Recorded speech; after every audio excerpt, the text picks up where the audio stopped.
Hello and welcome to another episode of Plastic Surgery Unfiltered.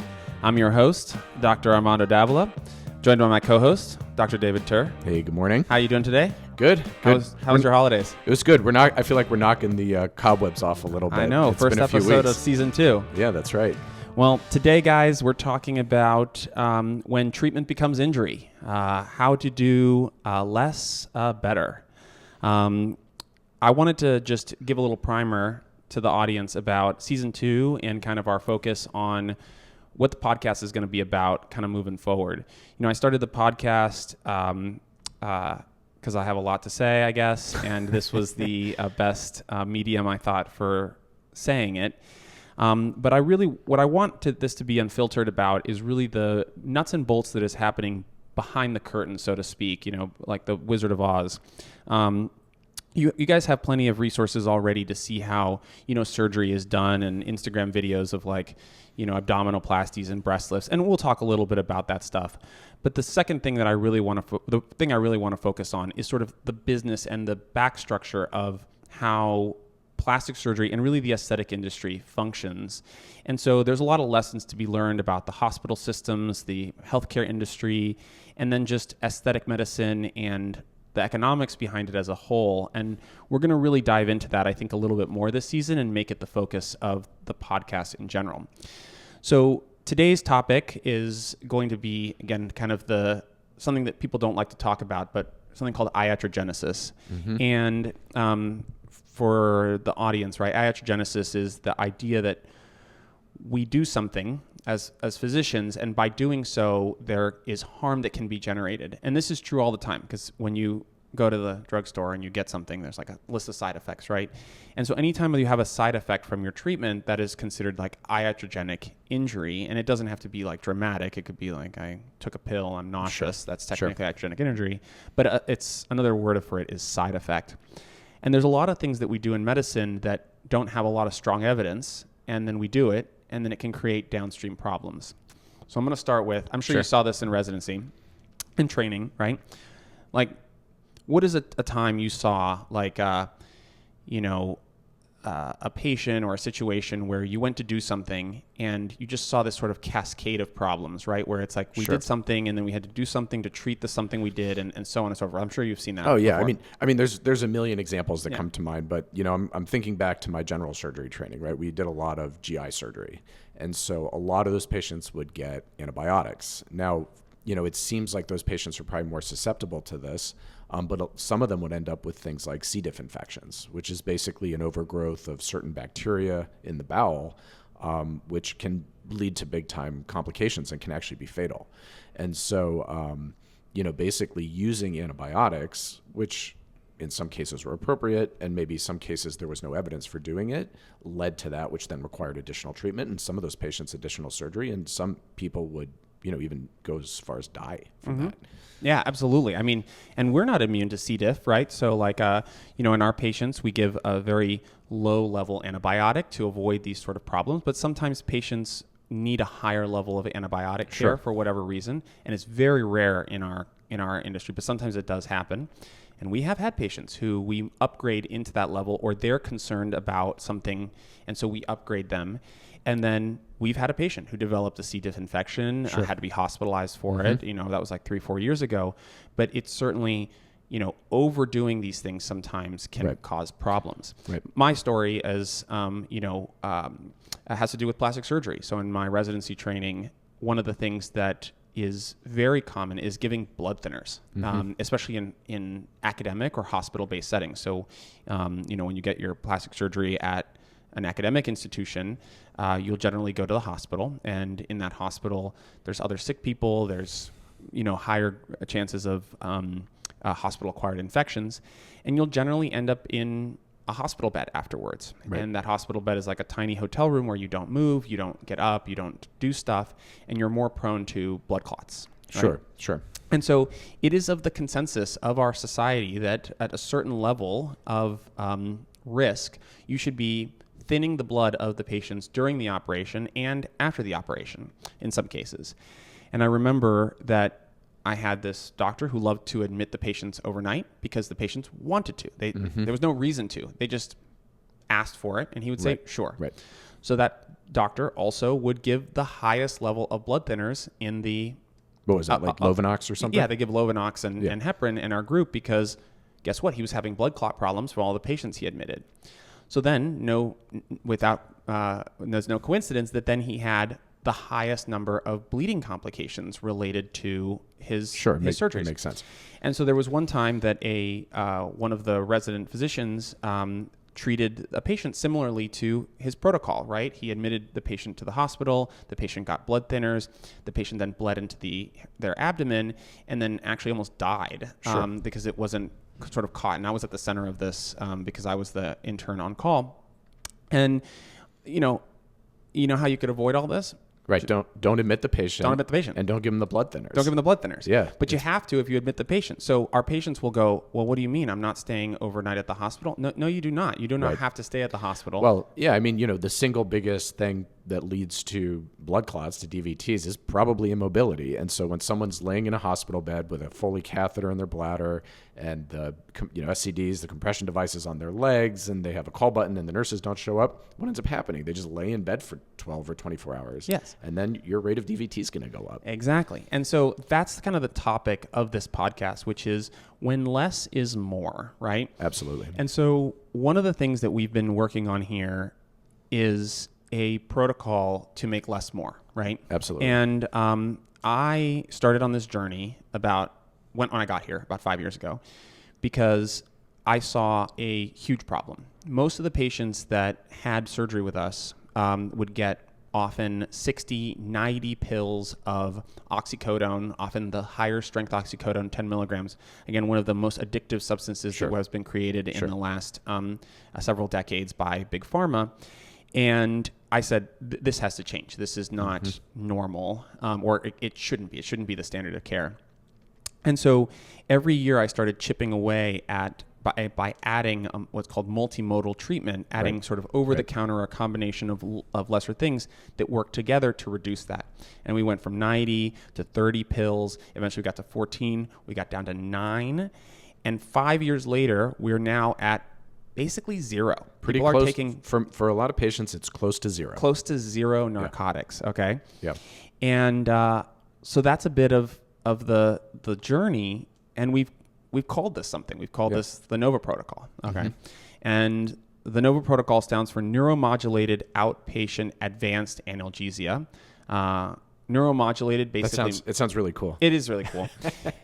Why is it called neuromodulated? Because basically we're working at a multi-level way of interacting how your brain and how your body senses pain rather than just sort of like covering it up with narcotics. It's outpatient because we're wanting you to go home. Right, almost exclusively. Outpatient. And no matter what the size of surgery. It's advanced because it uses some advanced stuff and some basic stuff. And it's analgesia because that means less pain. But we have a whole series of things under the protocol. How about you talk about like the star of the show a little bit? Yeah, I mean, maybe let's touch a little bit on kind of the whole protocol. Sure. Right. And so we actually don't even start at the time of surgery. We actually start the day before surgery. And so, so that people understand, it takes time for some of these medications when they're given orally to circulate throughout the system and have enough time to take full effect. And so the medication you're talking about is called Journavx. Journavx is really interesting. It's the first of its kind. It's the first new true pain medicine in decades. And just to kind of put it simply, what it does is it blocks a particular sodium channel that's only found in the peripheral pain nerves. By doing that, it prevents the transmission of those signals back, but it has zero effects on the central nervous system. So it has no sedating properties. It has no addictive potential. And the studies showed that it is as effective at pain reduction as the narcotic medications.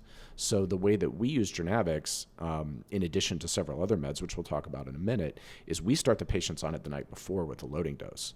And then they'll take another dose in the morning before surgery so that basically they have a high enough concentration. So the second they go in the operating room, they have that in addition to things like Tylenol and Celebrex and gabapentin.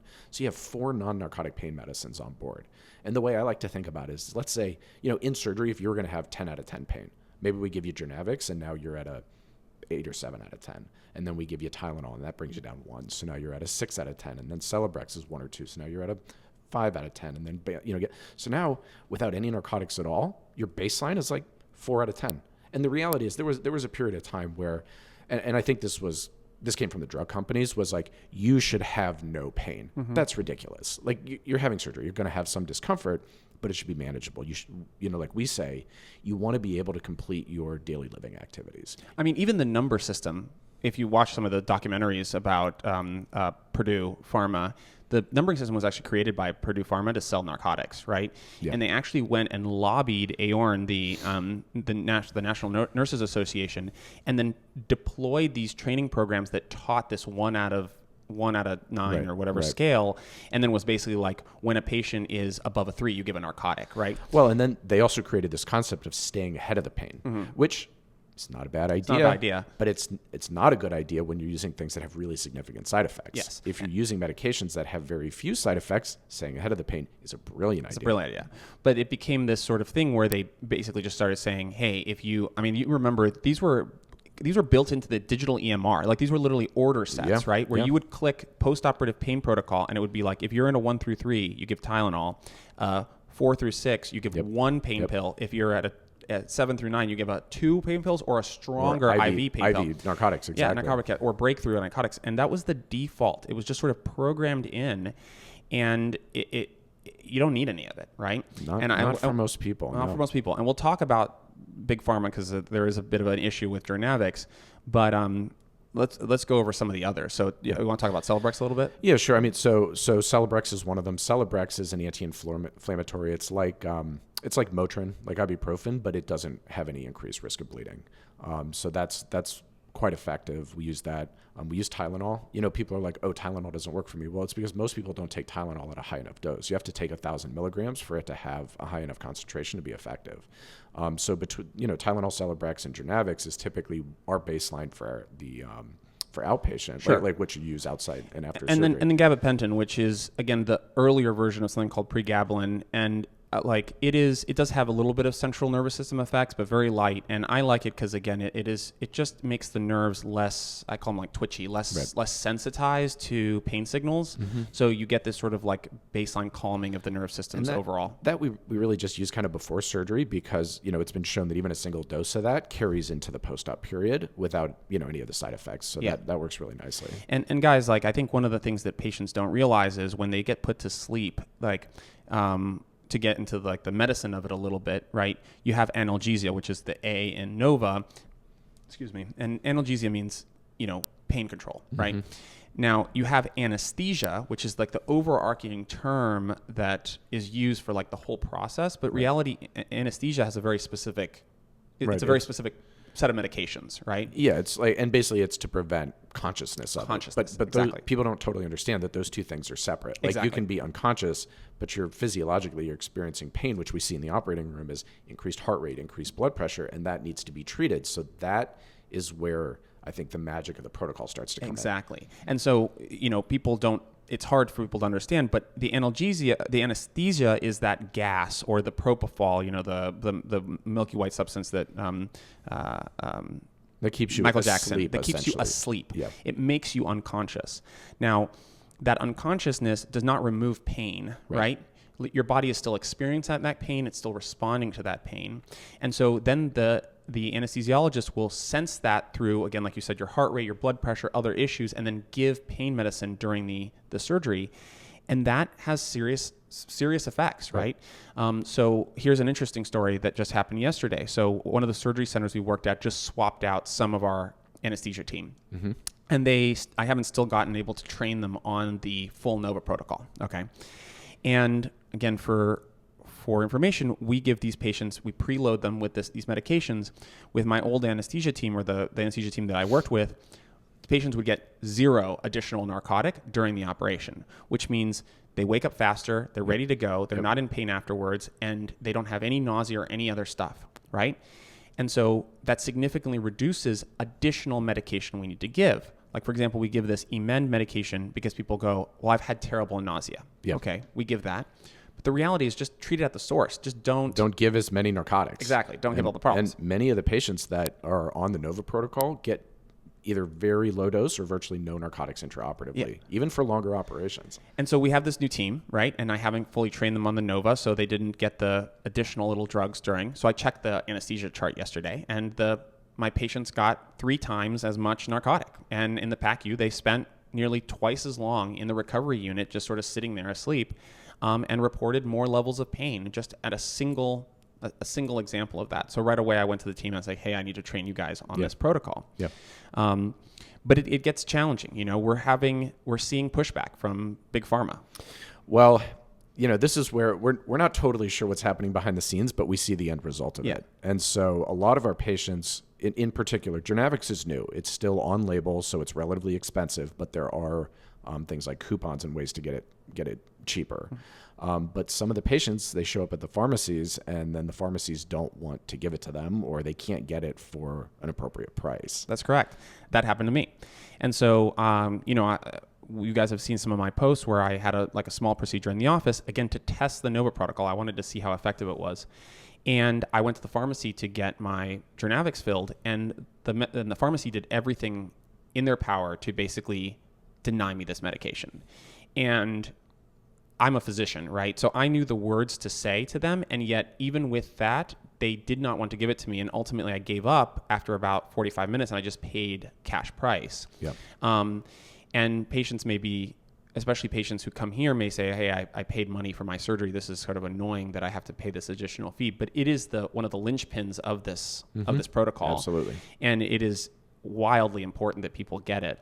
But it's been sort of interesting because when we started experimenting with Journavx, there wasn't this problem, right? People were seemingly able to get it quite easily. Very quickly. And the pharmacies didn't even really bat an eye.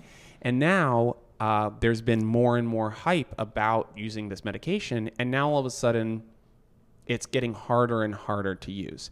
And I think, not to be too much of a conspiracy theorist, but and Carly can put some stats in the podcast link, but I mean, keeping patients in pain and keeping them addicted to these medications is a billions of dollar industry. Yeah, I mean, we know obviously based on what happened with Purdue that it was a business model of their business model, right? Yeah. And just because Purdue got the brunt of the attack from the government doesn't mean that this isn't still happening behind the scenes. Sure. And so Journavx is a medication that is going to potentially upend billions of dollars. I mean, like I said, it is truly revolutionary in the sense that there was not really a strong direct pain medicine before now, before the last year. And, I mean, what's been interesting is that it is so effective that patients that come in that have even chronic pain, for example, like I've had patients that have chronic neck pain, chronic back pain, their pain is better in the postoperative period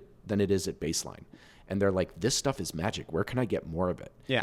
So it's really been, it's rare that there is something that's truly revolutionary and disruptive, but this is one of those things. Yeah. And again, it works really well synergistically because, the trial just showed equivalence with the narcotic pain medicine. Right. But again, with our protocol and how we synergistically make it, I mean, we're at essentially very little to zero pain. I mean, we give everyone a very small prescription for narcotics as basically rescue medicine. Sure. If for some reason you're in so much discomfort that you need it, you take it. But I've had multiple patients tell me, I was nervous, so I took one. I felt like crap, and then I didn't take it anymore, and I actually felt a lot better. Correct. And because the experience around surgery is more than just pain. It's also the loopiness and the brain fog and the nausea, and of course, God forbid you get addicted to these medicines. Like that's part of the experience. So if you can avoid the narcotics altogether, you're going to have a better experience. Even if, let's say, I was going to be at a 3 out of 10 and instead I'm at a 4 out of 10, it's manageable. It's totally manageable. And this is where I think and I can't remember if we've done an episode on this, but we talked about recovery, right? Mm-hmm. And this is where the recovery question is now really getting upended. We talked about debunking the idea of the 6 to 8 week and how really we do 4 weeks or less. And now this is even getting challenging for us because what does recovery mean for patients, right? Most of the time we've linked recovery with pain. Mm-hmm. Pain makes you not be able to go to work. Pain makes you not be able to do the stuff you love to do. Well, but pain can be I'm going to say it can be helpful because it keeps people from doing too much. Too much, exactly. And so this is where this gets challenging. So after my operation, again, I tried the NOVA protocol and I tried to kind of push the limits of the medications, and I actually injured myself. I gave myself a hematoma because I did too much in the early postoperative period. Yeah. And so doctors make the worst patients. The worst patients. But it's funny, right? It's like I didn't have any pain until I did because my body was starting to tell me something was wrong because I was bleeding, right? Right. And so now we're trying to restructure how we talk about recovery, because now recovery is becoming about restrictions, right? And what is the shortest amount of time that you need to be on restriction, rather than are you actually going to be recovered? Because when you come here, you're not going to be nauseous. You're not going to be in pain. You're not going to be loopy. You're not going to be like sleeping for 6 days after anesthesia. And so if those things are all gone, then the only thing that's your limit is your own discipline to not to maintain the activity restrictions and things you're not supposed to be doing. But we've never been able to ask that question before, because it's always been like, well, I'm in pain for 6 to 8 weeks. Right. So that's been a big change. I mean, I think that this ties into, I think, the global NOVA protocol as well, because it's not just the medications, right? Mm-hmm. We talk about our kind of recovery center downstairs, and incorporating additional technology, things like advanced lymphatic massage and red light therapy, all the things that help improve not only your recovery but also your experience. Right. I tell my patients all the time, this isn't trauma surgery. You're not showing up in the trauma bay with a gunshot wound to the chest, right? This is elective plastic surgery. It should be fun. It should be a good experience. Of course, you may be nervous and it's a little scary because maybe you haven't done that before, but we want to make that experience as smooth and as good as possible for you. I think that this has been, and this is not just happening in our industry, orthopedics has been pushing, I bring up orthopedics a lot because they're on the cutting edge here. Yeah. Like they've started kicking in Journavix as well. And, again, most of orthopedic surgery, most of knee replacements used to be done in the hospital setting. They found out that was terrible for patients. Increased infections, increased DVT risk, problems, everything. Everything. They moved it out into surgery centers. Now the patients are doing way better.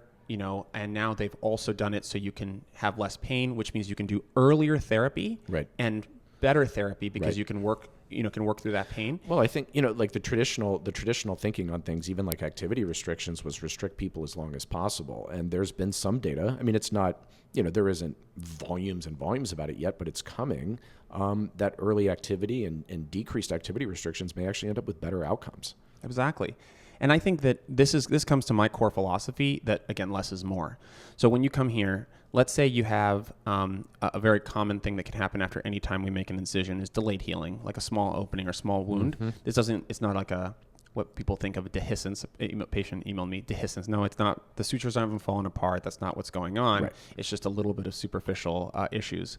Right away, the first thing that patients grab for is antibiotics. Of course. Right? And, it's sort of like... Well, it's because, the body's reaction to that is inflammation, so it's red. Mm-hmm. And people say, I have an infection. It's like, maybe occasionally that happens, but 99% of the time, it's not. It's just a little red because there's some delayed healing. Exactly. It's not an infection. And so we already talked about what can happen with infection, giving too much antibiotics. So what do I reach for? I love this stuff, and I think you've started to love it too. Yeah. This stuff called Hydrophera Blue. What does Hydrophera Blue have? It has gentian violet, just a flower. It's not like a magical chemical that's impregnated in it. It's just something found naturally in the environment. And it just is naturally antimicrobial. And so it keeps things kind of clean at the focus, right? Mm-hmm. Without poisoning your body systemically with antibiotics. and then avoiding the complications that come from that. Sure. And to the end user, to the patient, it's like, well, what is this little magic square? And it really is. It is magical. And you don't have to do these things that affect the whole body. And so almost at every step along the pathway of our patient's journey, there has been some thoughtful little thing placed in. And I think, we say less is more, and it is, but it's less of the bad stuff and more of the things that are not going to cause issues. Sure. I mean, like one of the reasons, right, people don't like how I don't let them, we don't let people shower. Okay. And why don't I think that's good in the Pittsburgh region? Well, because there's a lot of people who live out more rural areas. They use well water, right? So I have two choices. I can put you on a big, bad antibiotic that covers for gram-negative water-based infections, or I can wait a little bit longer until we just take off your bandages and everything's sealed up, and then you just don't have that risk. Right. And so all these little things that happen are less is more. Some of them are convenient, some of them are slightly inconvenient, but it's really about not causing all this additional trauma and issues with your body after surgery. And optimizing your recovery. Yeah. Let me think of a couple others. What are some other things we do? I think, our garment protocols, there's a lot of stuff about garments for 3 months, 6 months. I mean, to me, the body just needs time to do its thing. There's very simple things, right? I mean, people used to love using these tapes, like silicone tape and silicone strips. Silicone strips are not always benign, especially in breast surgery. I've had multiple patients that didn't listen, use silicone strips, especially under the breast. It got macerated and wet. They ended up with infections, fungal infections, breakdown issues. The reason that we use silicone gel is because it doesn't cause those problems. And when you look back, there's no data that the strips are better than the gel, and it's more convenient for patients. And so, you're like, well, are these guys just arbitrarily choosing something? It may seem like it, but no, there's actually a lot of thought that has gone into that step. Yes, exactly. And I think that happens at every level of the step. But I do think that there is an industry, and my patient yesterday, I'm operating, and she goes, well, I did all this research, and I go, oh no, like what was the gist of the research that happened here? Because we're doing stuff that is so on the cutting edge that there is going to be very little of that information on the internet. Right. And we've debunked these things before: the 6 to 8 week, the extended garment wear, when lymphatic massage is actually used. We're talking about pain medicine now, but there is a whole industry. There are industries that make money off of your suffering. Okay. Sure. And convince you that if you just buy this extra thing or do this extra stuff, then all your problems will go away and be solved. And I pride ourselves in saying we have all the stuff, but we're only going to do it if it really is going to help you and it's not going to hurt you. Exactly. Exactly. I think that's a bit of the dirty secret of the healthcare industry that is ballooning a little bit here. Yeah. I mean, and a lot of things are CYA, right? Cover your ass. Mm-hmm. It's like a patient is concerned they have an infection. Well, just give them an antibiotic, because if you don't and they end up with one, then you're going to be in trouble. It's like this is where, people have, there is some inherent distrust of the healthcare system at this point. Sure. But people have to trust that we have your best interests in mind. And, the other thing is we keep a close eye on people. If there's ever a problem, we're not just good luck, you're on your own. We're in touch with you. We're watching things. If things change, then we may change our plan, but let's try and minimize what we're doing to avoid that iatrogenesis from the very beginning. Bingo. And again, one of the times that we will intervene, right, is sometimes things don't go as planned, and the body kind of reacts in a way that we didn't expect, and we're ready for it. Again, we're board certified plastic surgeons. We've seen nearly everything, and if not, and we have a phenomenal team that has also seen just about everything and is prepared to help take care of our patients. Bingo. And so we're able to get the care that's needed if it's escalated, but we will really push hard against escalating when it's not necessary. Exactly. And you'll see that if you become a patient here, that we're not going to first reach for these like big things, even though ChatGPT might say so, or right. or the internet might say so. All of it has been thought very carefully. Yeah. Yeah. But yeah, I think that one of the big challenges is going to be now pushing against some of the industry that doesn't want us to succeed in this, right? Because they make money off your suffering. And Yep. so we're trying to buck the status quo here, and that's going to be met with resistance. So it always is. It always is, right? And so the key is fill all your prescriptions, I guess, is that's the big take home takeaway today. That they're there for a reason. And so, well, thanks everyone for joining us again. We're off to a new start in the year, and we've got a lot of exciting episodes for you guys. So thank you for joining. What'd you end up doing for New Year's? Nothing. I operated. You operated. I did a lot of surgery. Yeah, I did it too. Thanks, everyone.